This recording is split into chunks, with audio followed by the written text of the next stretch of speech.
Welcome to the Super Expander podcast. My name is Corrine Phelps, your host. I'm a business and growth coach, money mindset expert, and a multi-passionate entrepreneur. My journey has taken me all over, from working in finance to owning a boutique fitness studio. I found myself burnt out, miserable, and questioning everything. Saying things to myself like, there's got to be more to life than this. Refusing to settle for a mediocre existence, I went all in, learning how to harness untapped potential and rewire the subconscious mind to create an extraordinary life.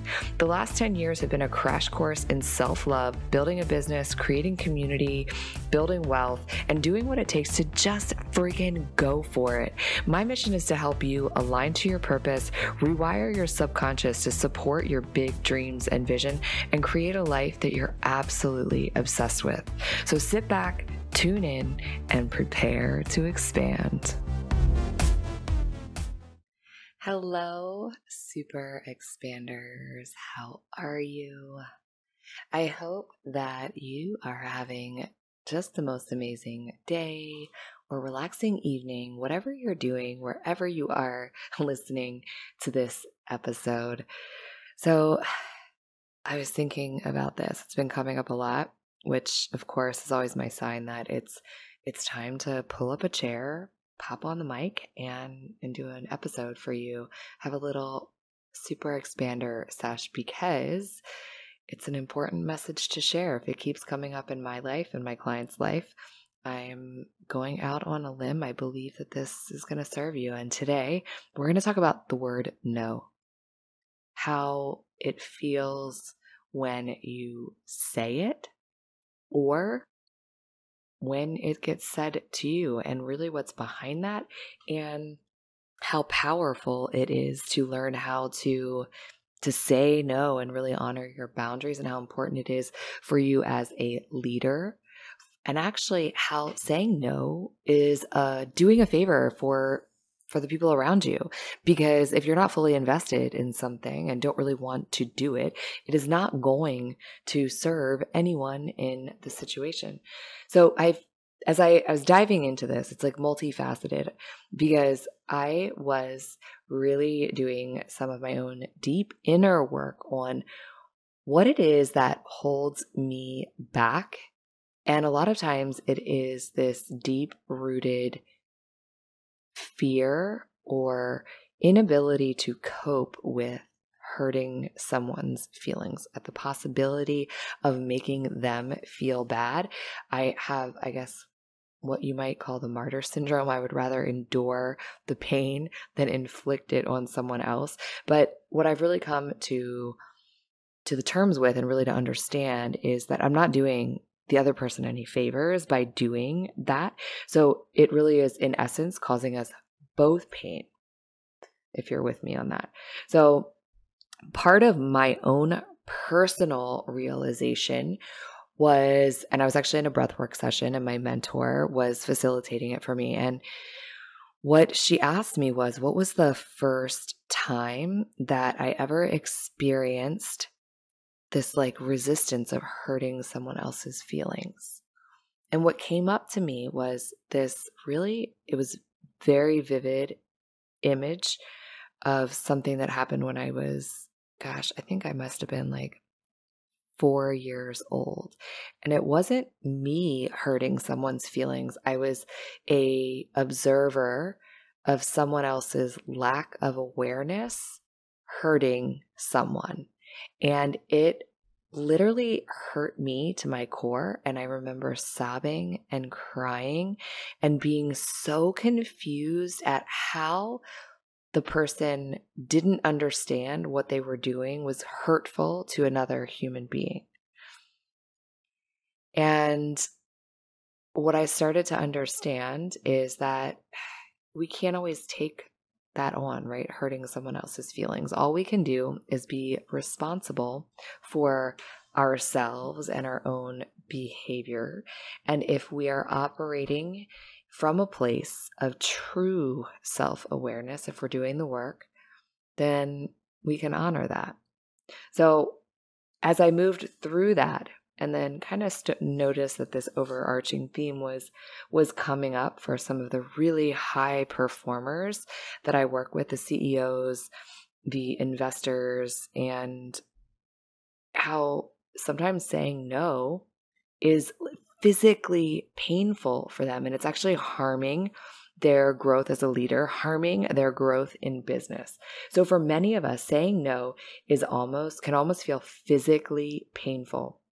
We were raised to be helpful, to be kind, and self-sacrificing, a lot of us, especially if we are women. This is an overarching or very powerful theme amongst the female population from societal programming and old conditioning. But you can gain more confidence in saying no in so many different ways, and we're about to dive in. So I really want you to sit with this question before we really delve in. Is it hard for you to say no? Is it hard for you to look someone in the eyes and say, "I'm sorry, I can't"? So like I said, so many of us, we were taught, conditioned, whether it was by words of example or by action, we were taught to please others, even at the cost of disappointing ourselves. Many of us have been saying yes for so long that we've forgotten how to listen to the quiet, immediate, intuitive response within us that tells us something isn't right or something's completely wrong for us. And we unintentionally smother that voice. I have some really good news for you, though. It is possible for us to begin to turn the volume up on that voice. It is possible for us to set that voice free and to amplify it. It is possible to become more comfortable and confident in saying the word no. Not only is it possible, but it's absolutely essential to living a deeper, more purposeful life, to live a life based on your own personal unique value and fulfill your unique purpose in the world. This is truly a skill that you must master, because otherwise you are absolutely giving your power away. You're going to have to say no to things that fall outside of your values, that fall outside of your purpose. I'm here to say it's okay to say no. It's okay to say no if you don't want to do it. It's okay to say no if you don't have the time. It's okay if you're already scheduled. It's okay to say no.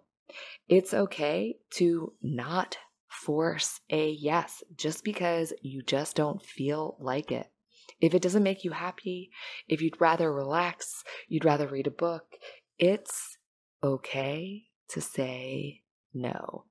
And if you need to rewind that and listen to it again, do that right now.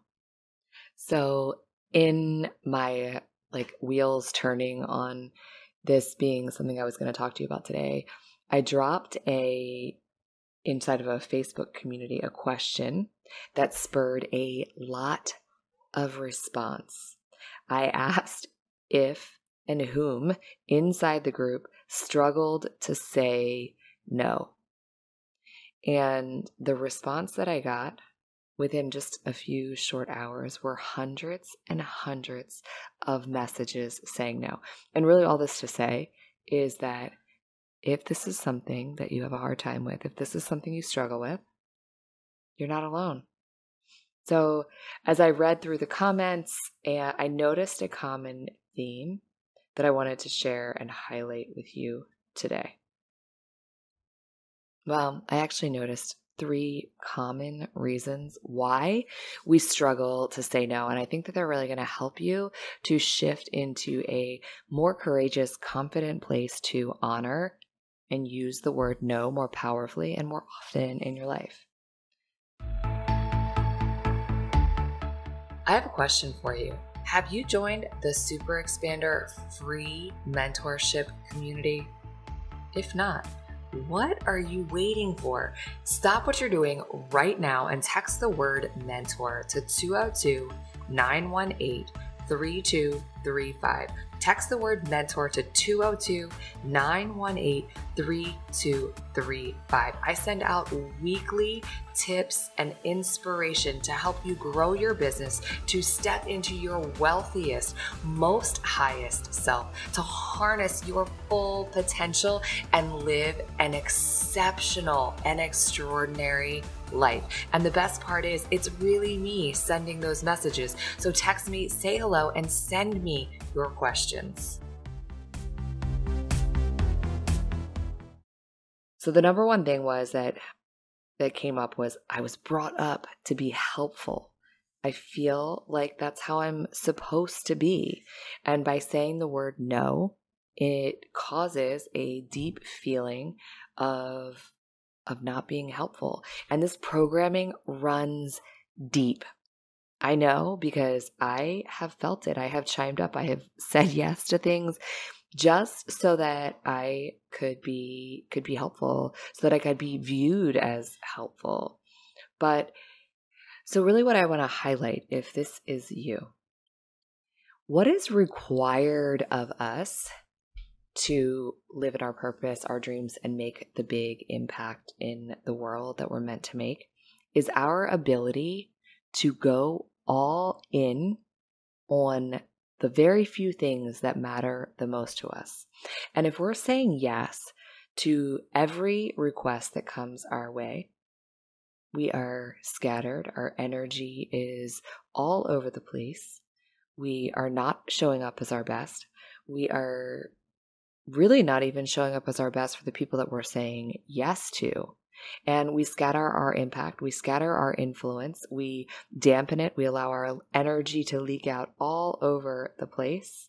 So, if you truly desire to make an impact, you got to go deep, and you got to go deep on a select few things. And you have to get really hyper clear on what those things are.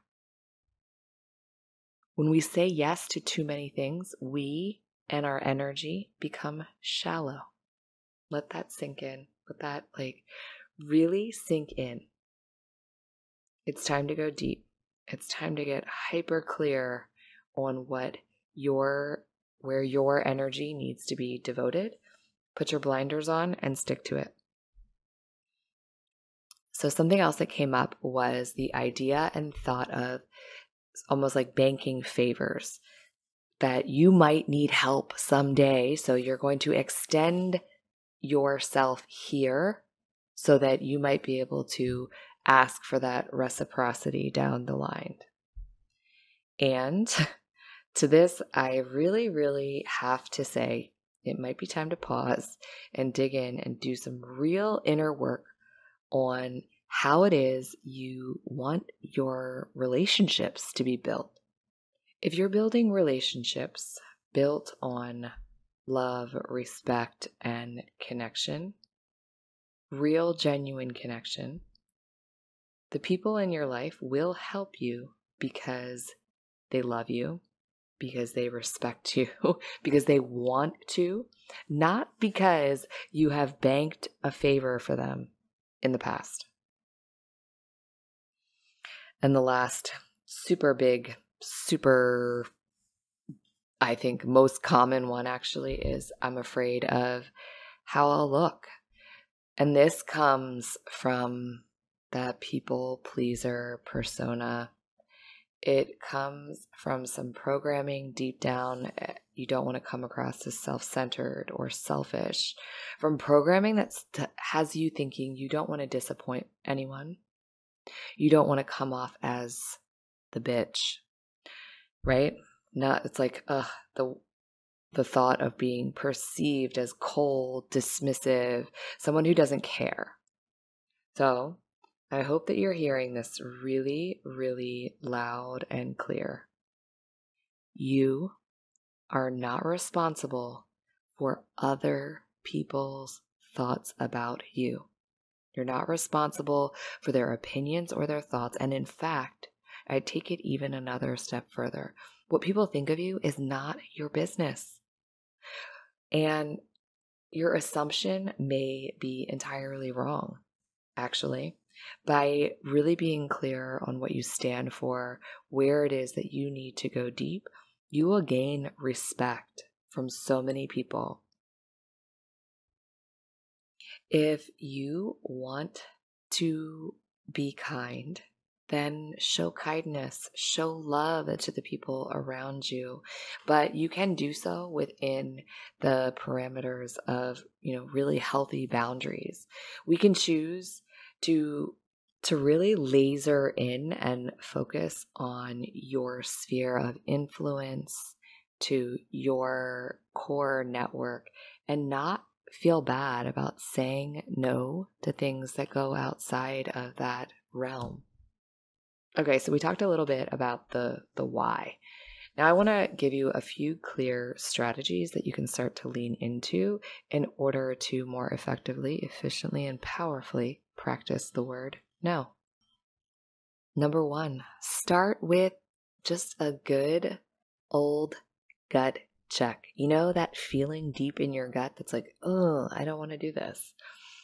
Yes, listen to it. It takes practice to learn to listen, to quiet that chatter inside of the mind and really start to feel into those sensations. And it is a true sensation that you will get when we're talking about that gut feeling. So when it starts to pipe up, listen. So if you feel put on the spot, someone asks you to do something, take a big, deep breath and repeat to yourself inside of your head, is this something I really want to do? And pause and listen. And try to quiet out that idea that you have to instantly answer, give an excuse or a reason why you're not instinctively answering yes quickly. Allow the feelings, those intuitive hits to come through. And the next really powerful thing is believing that just because you don't want to do something doesn't mean that no one else does. So your no might be a yes for someone else, and someone else who's a better fit for the request that you're getting, someone else that it might fill them up more, and you're creating space for them. And another practice is to know that in the long run, it's often easiest to say no right away. The longer you wait, the longer you drag it out, the more stress and anxiety you cause yourself, but also the more compelled you will feel that you absolutely must say yes because you've waited too long to give a no. And another thing, truly, if it is something that you need to practice and you need a moment to think about it, it is okay to say, I need to think about it and I'll let you know, and give yourself the space to really tap into that intuition. But as time goes on, I do believe that you really very instantly know right away whether you want to do it or you don't. And getting in the practice of a quicker answer right away will alleviate it from hanging over your head. But if you need the space and grace to tap in, to listen, by all means, do that. And lastly, if you say no to something that you don't want to do, you can and absolutely should use this as an invitation to practice authenticity and have the difficult conversation going back and rescind your yes and turn it into a no. It's an opportunity to come back to alignment in yourself, to really reclaim your power. And I think the more times you practice that hard conversation, the more inclined you will be to listen to your intuition and truly say no in the moments that you need to say no. And I would say really that the best strategy for you to become good at saying no is to really know what your value system is, what's important to you, really knowing that so that you can take courageous action and say no where that is required. If you like what you heard, stop, drop, and leave a 5-star review and hit that subscribe button so you never miss an episode. And as always, Sharing is caring, so snap a pic and share this episode with another super expander.